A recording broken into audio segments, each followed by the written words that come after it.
Bien, seguimos aquí en este programa. Vamos a saludar a Piero Liebman, que es director del estudio jurídico Liebman y Asociados, que es especializado en regulaciones sobre cáñamo y cannabis. Y esta entrevista tiene que ver sobre la reglamentación de la ley de producción de cannabis y cáñamo en la República Argentina, que ha realizado el gobierno nacional, o sea, dándole la posibilidad a todos los que quieran producir, trabajar en ello, poder hacerlo. Creo que es abogado, así que le digo doctor. ¿Cómo le va, doctor? Doctor Piero Liebman. ¿Cómo le va? Buen día. Luján lo saluda, Alexis Togel y Betiana Sánchez, aquí en el estudio de la 100.1.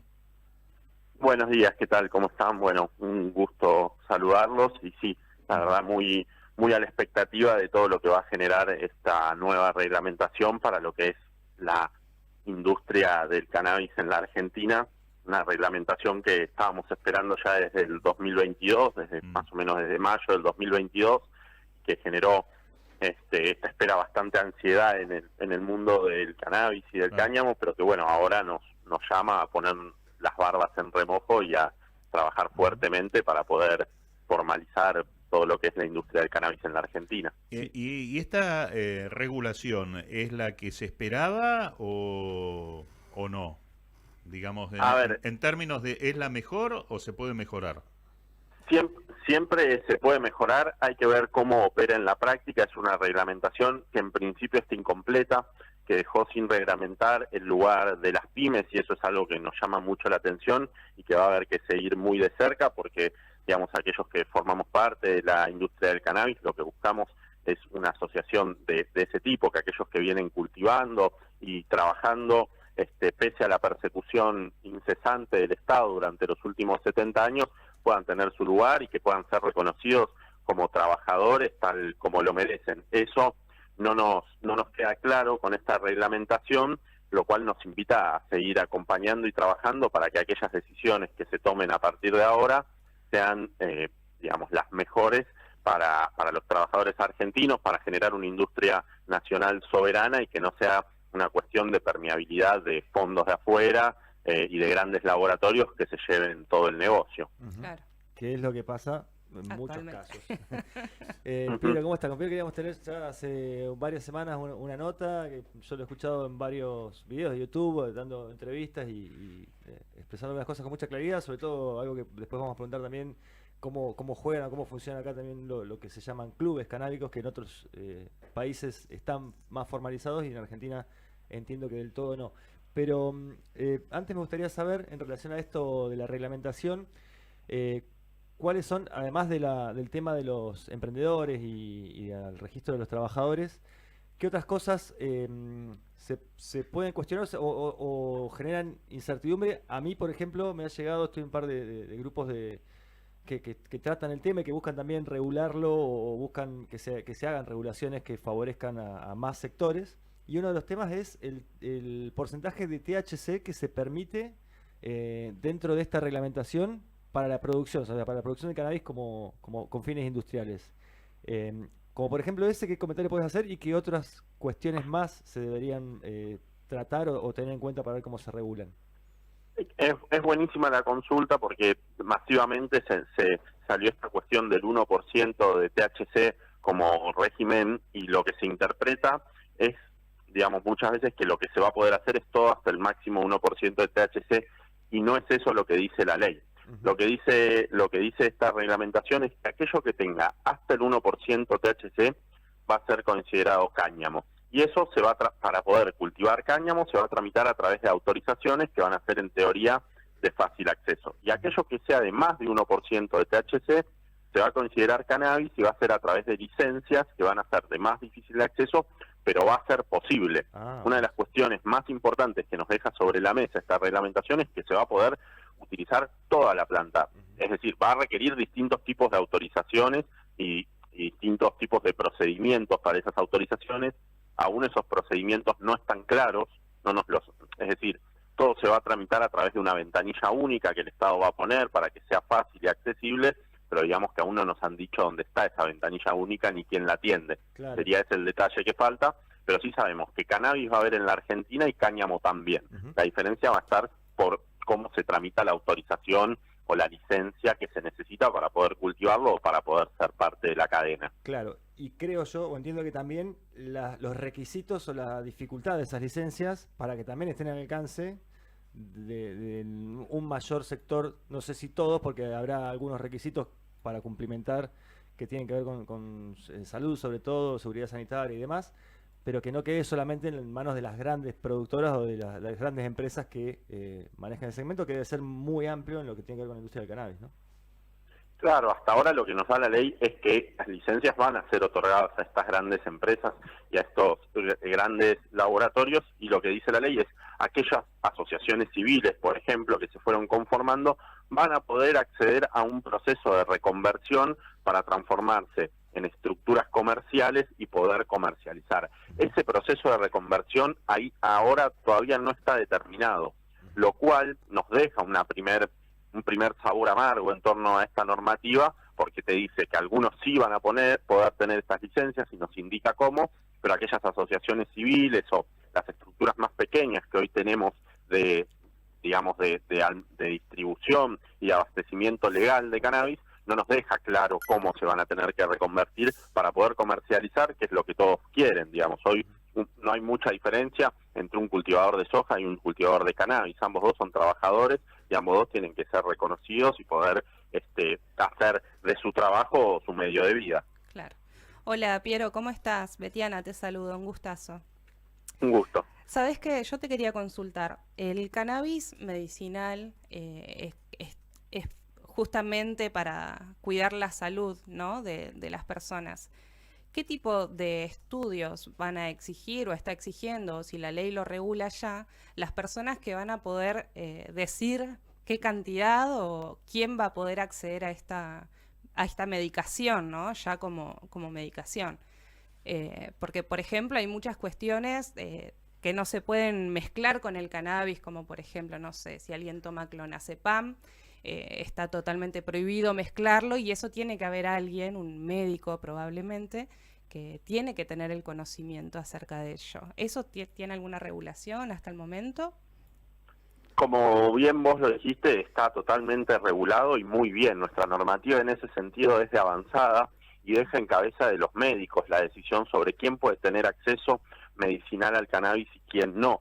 A partir de la ley 27350 y del ReproCan, son los médicos los que indican quién puede y quién no acceder al cannabis, lo cual está considerado una de las cuestiones más avanzadas que tiene la Argentina a nivel internacional.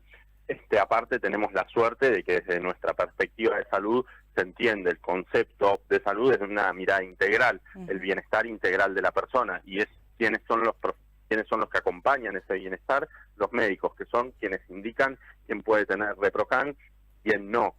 Y también son los médicos los que de a poco se van formando y se van capacitando, algo que generó el ReproCan. A partir de darle esta potestad, generó que muchos más médicos en Argentina se formen y conozcan sobre el sistema endocannabinoide y puedan hoy decir cómo acceder al cannabis, también cómo interactúa con otros medicamentos como el clonazepam o como cualquier otro, para que aquel consumidor pueda tener un consumo seguro y cuidado, digamos, que es algo que se perdía en este régimen de ilegalidad que injustamente el Estado tenía al cannabis. La persona no podía acceder al conocimiento de lo que necesitaba. Claro, y eso ahora está cambiando.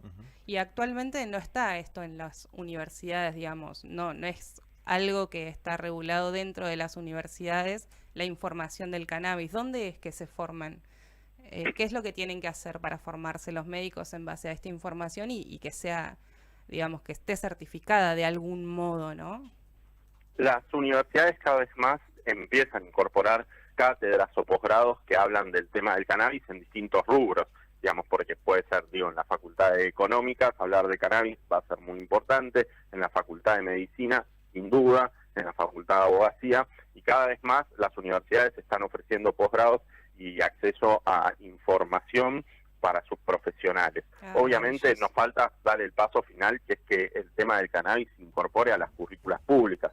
La educación pública en la Argentina siempre ha sido un formador, el gran formador de sentido. Hasta que en las carreras orgánicas no tengamos la materia cannabis o las perspectivas de cannabis involucradas a las currículas de la educación pública, es posible que coexistan los tabúes y y un montón de los prejuicios que se vienen forjando a través de mucho trabajo del Estado durante estos últimos años. Tal cual, sí, maravilloso. Piero, volviendo a la parte, a lo que tiene que ver con lo industrial y esta última reglamentación, la industria del cannabis es gigantesca, ¿no? Es muy, muy amplia en cuanto a las posibilidades de explotación y de producción que se puede hacer y de usos y aplicaciones.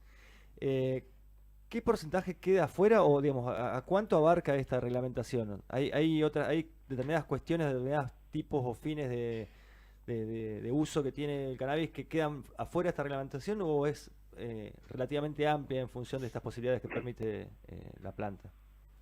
Es relativamente amplia, pero bueno, va a haber que acompañarlo con la normativa que ahora dicte la RICAME. Mucho de lo que hace esta norma es decir, bueno, determinadas cuestiones programáticas quedan en manos de la RICAME, que es la agencia que se crea para regular el cannabis en la Argentina. Entonces, si bien sabemos que a todo el cannabis se va a poder acceder y todas las personas van a poder acceder al cannabis, no sabemos cómo se va a dar eso en términos prácticos. ¿A dónde vas a ir a buscar a tu cannabis? ¿Qué permiso puntual vas a necesitar?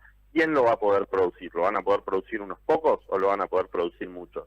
Y también se tiene que buscar una solución para aquellos que son economías mínimas, digamos, los microproductores, claro, que son, por ejemplo, las mujeres que tienen un puesto en una feria y tienen sus aceites, por ejemplo, que hoy les va a ser muy difícil acceder a un permiso, una licencia, por el costo que eso tiene, pero que igual tienen que estar protegidas, no pueden quedar al desamparo de la ley penal, porque son, por lo general, se da el caso que son muchas mujeres, trabajadoras, madres de familia, que empiezan haciendo aceite para su familia y después comercializan algunas unidades y que, bueno, se ponen en riesgo porque son personas que no pueden acceder a hacerse una asociación civil o una sociedad comercial o sacar una licencia. Todavía hace falta que el Estado nos dé una respuesta para todas estas personas que también integran parte de esta cadena que es tan particular, ¿no? Piero, uno hubiera deseado que esta ley, que ya está reglamentada, hubiera ido de la mano con la modificación de la 23737, ¿no? La ley antidrogas. Porque uno no sabe qué puede llegar a pasar con las fuerzas de seguridad que todavía siguen generando situaciones con cultivadores que están inscritos en el ReproCran y todo eso. Bueno, en nuestra provincia hemos tenido por lo menos 2 o 3 casos resonantes, ¿no? Y me imagino que en otros lugares del país pasa lo mismo. Totalmente. Aquello que traes es un eje fundamental y es la manera que entiendo yo que se va a dejar de perseguir a los más pequeños de esta cadena, que es levantar la prohibición, levantar, digamos, el régimen abusivo y violatorio de los derechos humanos que establece la ley 27737. Digamos, hay que poner, en este caso, los puntos sobre las IES. El Estado, a través de esa ley, está violando derechos humanos, le está quitando la libertad ambulatoria a las personas. Y eso le genera una responsabilidad que va a tener que asumir en algún momento. Claro. Sí, bueno. Y eso es una pregunta interesante y también a mí me surgía, mientras hablabas, respondías a la pregunta anterior, esto de las productoras y productores en general, que ya sucede que van muchas veces antes que la reglamentación. Y ya hay productos no solamente de aceite, sino de cremas, de cosméticos, de algunos productos para el tratamiento de dolor o para distintas otras cuestiones que ya se están produciendo. Entonces no solamente estarían imposibilitadas de hacerlo, perderían su recurso que hoy ya lo están generando anticipadamente. Eso como un comentario adicional. Y después, por otro lado, me gustaría por ahí que comentes un poco esto que había mencionado al principio, que tiene que ver con la regulación de los clubes canábicos, porque si bien en Argentina están permitidas las asociaciones y que también tienen principalmente como objeto poder proveer de aceite a aquellos que lo necesiten y no puedan producir, pero en otros países hay formatos de clubes canábicos que tienen otras posibilidades y otras condiciones un poco más amplias. ¿Cómo está esa situación en Argentina y cómo crees que puede desarrollarse? Y no sé si es dentro de esta ley u otra reglamentación. A ver, las asociaciones civiles se crean en base a lo que nos dice la ley del ReproCan, que es la ley 27350. Esta ley reafirma el lugar de las asociaciones civiles porque reconoce su capacidad de cultivo y de abastecimiento. ¿Qué es lo que pasa? Esta ley lo que nos dice es que algunas de esas asociaciones civiles van a poder entrar en un proceso de reconversión para poder comercializar. y aquellas que no van a mantenerse dentro de la estructura de asociaciones civiles que van a tener que hacer estructuras de abastecimiento solidario. Hay que ver cómo se desarrolla esto y que digamos, estas asociaciones civiles o clubes, digamos, yo lo pondría en un sinónimo porque, a ver, lo que nosotros tenemos permitido son las asociaciones civiles. Después, probablemente homologando modelos que hay en otros países, aquellos que las conforman deciden ponerle el título de clubes. Claro. No es que existan como estructura formal en sí. Lo que sí pueden hacer es, digamos, cobrar cuotas sociales a sus asociados, producir cannabis y abastecerlo a título gratuito a aquellos usuarios ReproCan que lo necesiten. Eso se ve solidificado por esta nueva ley, lo cual a mí me hace pensar en un futuro de acceso al cannabis mucho más amplio, ¿sí? De toda la planta, digamos. Claro. Estas asociaciones tienen la capacidad de abastecer la planta completa y eso es muy importante. Claro, pero hoy entonces el formato sería armar una asociación en los términos que regula la ley, con la posibilidad de proveer, o sea, de cobrar una cuota por ser parte de esa asociación y proveer de manera gratuita el aceite o, digamos, lo que es las flores, no sé si eso está permitido también, aquellos que estén inscriptos y que además estén inscriptos en ReproCan, ¿no? Ese sería el formato. Las asociaciones civiles u ONG que quieran abastecer cannabis, lo que tienen que hacer es primero constituirse y después estar aprobadas por el Ministerio de Salud y luego inscriptas en el ReproCan. Buenísimo. Sí, esa era una duda importante que teníamos porque es verdad, el nombre de clubes quizás no está como consolidado, pero un club no deja de ser una asociación en principio, o sea, es una asociación que cumple o que tiene ese título de club.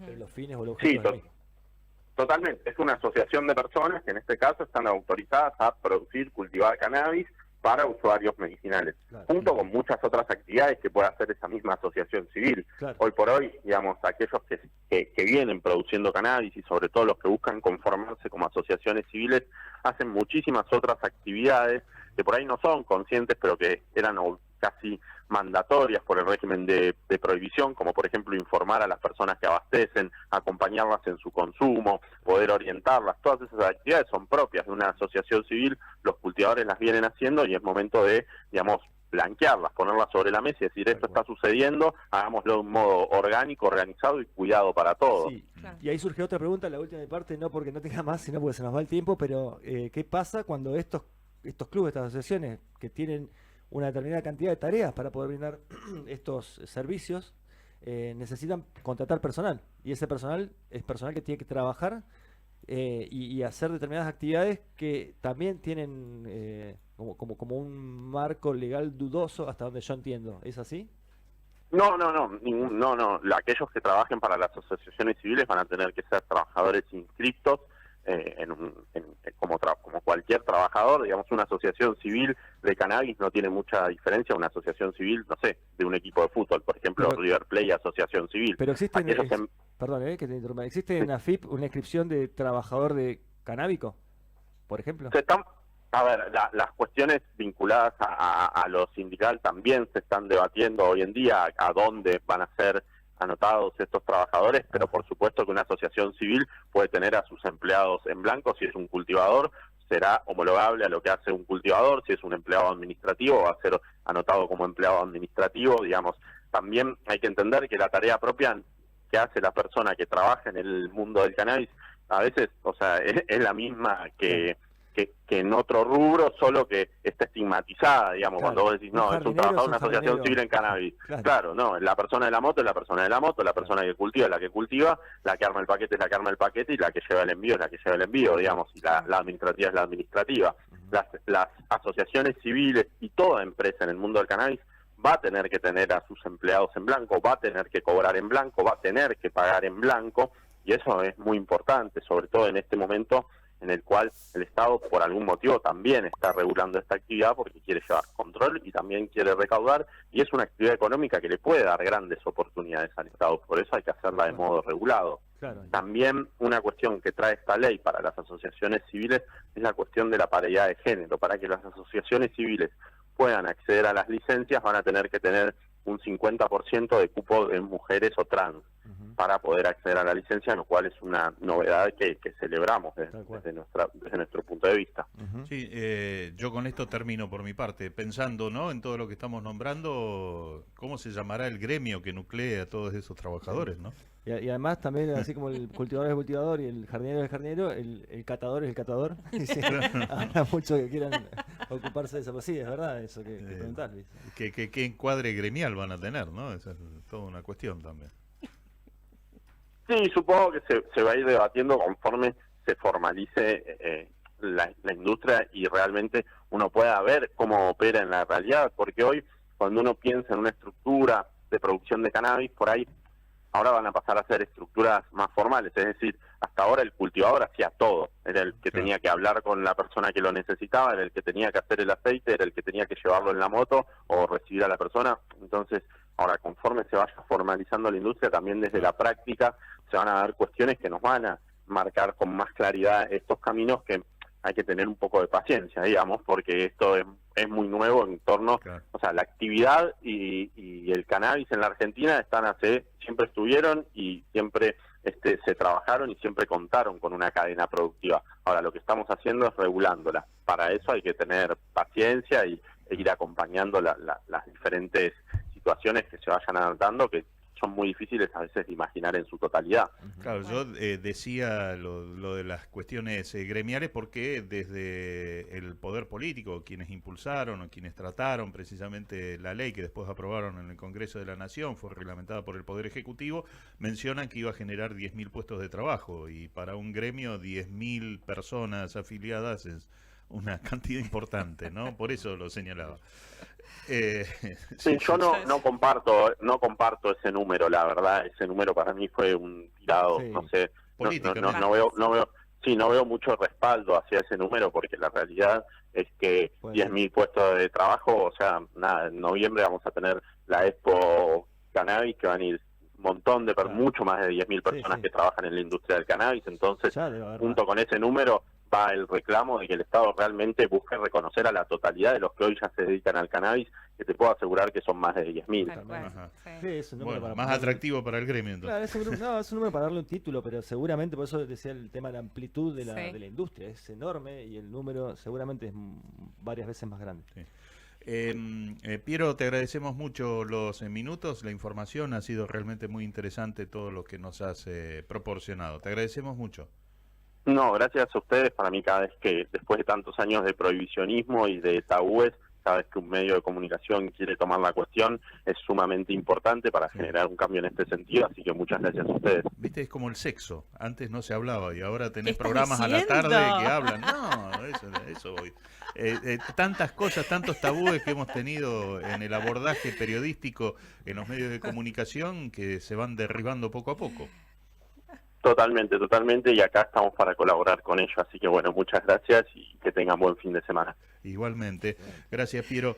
Bueno, en Betiana se reía, pero ¿cuándo fue? Esta semana estaba escuchando en Radio Con Vos, que es la que retransmitimos nosotros, a la tarde, un programa donde creo que es Luciana Pecker, creo que es la que llevan como columnista, y hablando de sexo y cuestiones, y relacionaban un tema que ellos estaban abordando con la censura que hubo en un canal de televisión, creo que fue la televisión pública, que listo, lo sacaron de aire directamente porque estaban hablando de cuestiones que tenían que ver con el sexo, ¿no? Bueno, en este caso tiene que ver no solo con el tabú de cada individuo, sino con la prohibición que hubo durante muchos años. O sea, estaba prohibido estudiar, estaba prohibido, o sea, era una ¿cómo se diría la palabra? Una persecuta, ¿no es? un perseguimiento a aquellos que estaban con el muchas personas vos les hablás del cannabis y te dicen, no, eso es marihuana, la marihuana es una droga, es malo. No, o sea, les hablas del cannabis medicinal y te dicen que sí, o les hablas de marihuana y te dicen, no, pará. Y no se entiende esto, pero justamente por la falta de posibilidad de información. Muchos políticos cuestionan esta liberación que estamos teniendo y esta salida hacia el público en general de lo que es el cannabis. Por eso mismo lo que decía Piero es doblemente importante. La comunicación y la información al respecto va a hacer que de a poco se vaya perdiendo un poco este prejuicio y este miedo. Y cómo se encare la charla. Bueno.